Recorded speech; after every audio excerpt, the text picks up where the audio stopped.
This PowerPoint will talk about the 7 critical tasks for managing a critical incident scene. What are the 7 critical tasks for managing a critical incident scene? 1. Establish control and communications. 2. Identify the hot zone. 3. Establish the inner perimeter. 4. Establish the outer perimeter. 5. Establish the command post. And 6. Establish a staging area. And 7. Identify and request additional resources. Establishing control and communications. The incident commander must always announce his or her command at the scene and to dispatch. In any crisis situation, establishing communications must be a top priority. Identifying the hot zone. The hot zone is a descriptive term for the area immediately surrounding an incident. It is the area of imminent danger to first responders and citizens.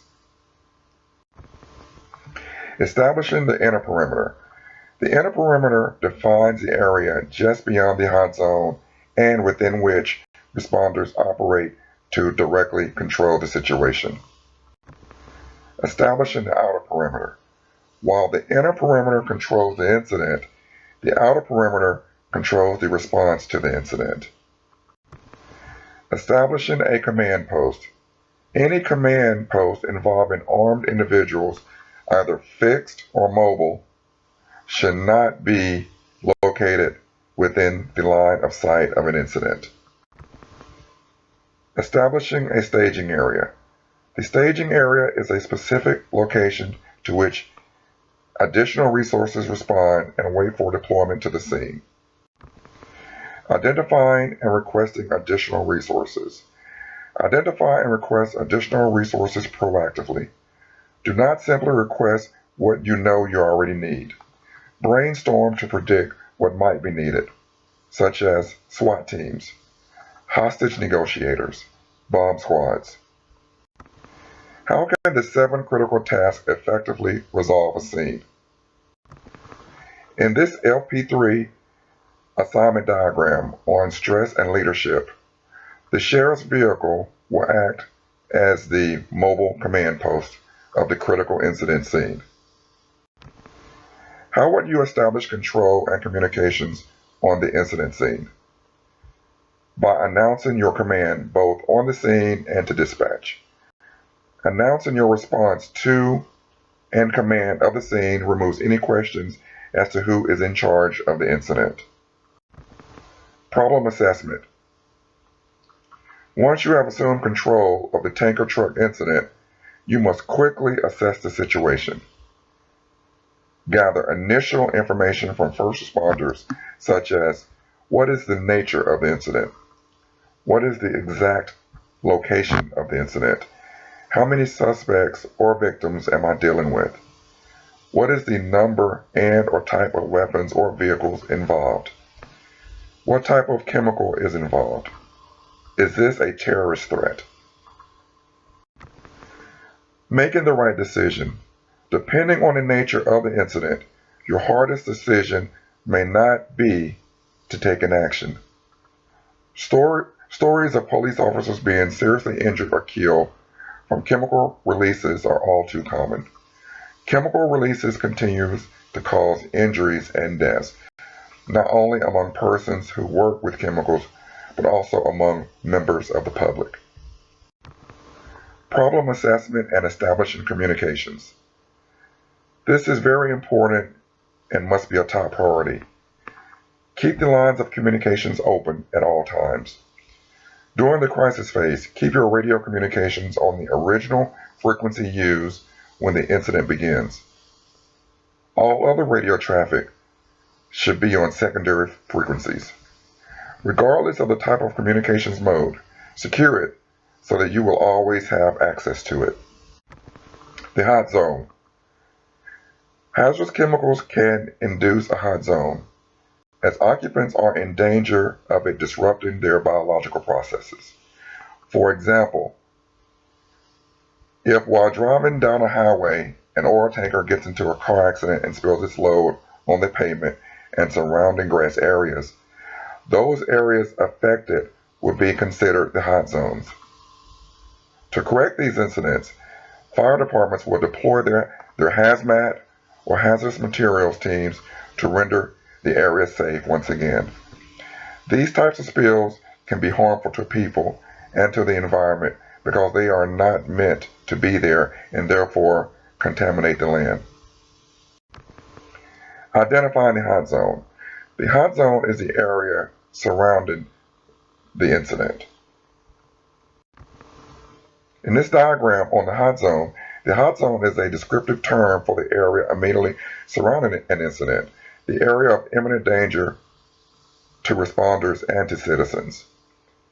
The sheriff's patrol car is at least 18 feet from the critical incident scene, which would be considered outside of the hot zone perimeter. But if the chemicals from the tanker truck spills outside of the hot zone perimeter, then the perimeter zones will need to be expanded outward. What is the inner perimeter? The inner perimeter for the sheriff and his deputies is just beyond the hot zone and within which they can operate to directly control the incident scene. The boundaries of the inner perimeter must completely surround the hot zone and be tightly controlled to keep the incident from expanding. The main objective of the inner perimeter is for the sheriff and his deputies to contain the scene. Establishing the outer perimeter. The outer perimeter controls the response to the incident. You will have three types of crowds at the incident, such as civilian bystanders, which vary by location and time of day, the media, which vary by location as well as the nature and severity of the incident, emergency responders, which also vary with the type of incident. Establishing a command post. Where you park your vehicle upon arriving is critical to your ability to command the incident. Any command post, whether it's mobile or fixed, must be located outside the hot zone and between the inner and outer perimeter. At any scene, the supervisor's vehicle will serve as the initial command post. Establishing a staging area. The staging area is a specific location to which additional resources respond and wait for deployment to the scene. This area should be well out of the hot zone and between the inner and outer perimeter. The staging area must be large enough to accommodate all of the responding resources and close enough to allow for quick transfer to and from the scene. Establishing a staging area. The sheriff commanded Deputy Number 2 to call the fire department and EMS. The staging area is for additional resources and must be in a controlled area and have good access to the scene. Additional resources will be briefed by a command representative. What is NIMS? NIMS stands for National Incident Management System. It is a comprehensive national approach to the incident management that is applicable to all jurisdiction levels across functional disciplines. NIMS has 4 key elements that police departments need to institutionalize. Resources for implementing these elements are readily available from the federal government. Incorporating NIMS into the Sheriff's Department. The first major element of NIMS is the Incident Command System, which is ICS. The NIMS incorporates a standard incident command system that establishes 5 functional areas, which are command, operations, planning, logistics, finance, administration, for management of all major incidents. The second major element of NIMS is communication and information management. Standardized communications during an incident are essential, and NIMS prescribes interoperable communication systems for both incident and information management. Responders and managers across all agencies and jurisdictions must have a common operating picture for a more efficient and effective incident response. The third element of the NIMS is the Joint Information System. NIMS organizational measures further enhance the public communication effort by creating an organized, integrated, and coordinated mechanism to ensure the delivery of understandable, timely, accurate, and consistent information to the public in a crisis.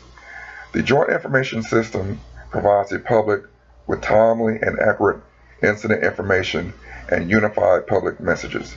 This system employs joint information centers and brings incident communicators together during an incident to develop, coordinate, and deliver a unified message. This will ensure that federal, state, tribal, and local levels of government are releasing the same information during an incident. The fourth major element of the NIMS is the creation and implementation of the NIMS Integration Center. To ensure that NIMS remains an accurate and effective management tool, the NIMS and NIC has been established by the Secretary of Homeland Security to assess proposed changes to NIMS, capture and evaluate lessons learned, and to employ best practices. In conclusion, the sheriff's handling of the critical incident scene was very poor, starting with him not setting up a fixed or mobile command post in order to receive and give directions. The sheriff also failed at establishing control and communications of the scene. He was in complete disarray of how horrific the scene was and went right into the crisis phase of the incident by showing confusion and panic in front of his deputies while they awaited instructions.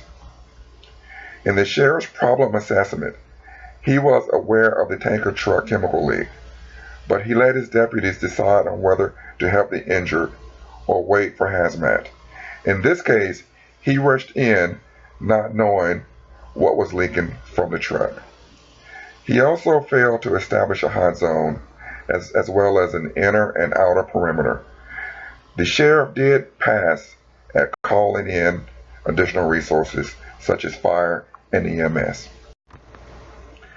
How would NIMS help the sheriff in his decision making? Well, the key benefits for the sheriff's department to use NIMS would be NIMS would have given the sheriff a standardized process to follow, relieving him of any doubt in his mind as to what to do. It would enhance the department's organizational and technological interoperability and cooperation. It would have promoted all hazards preparedness within the department. It would institutionalize professional emergency management and incident response practices.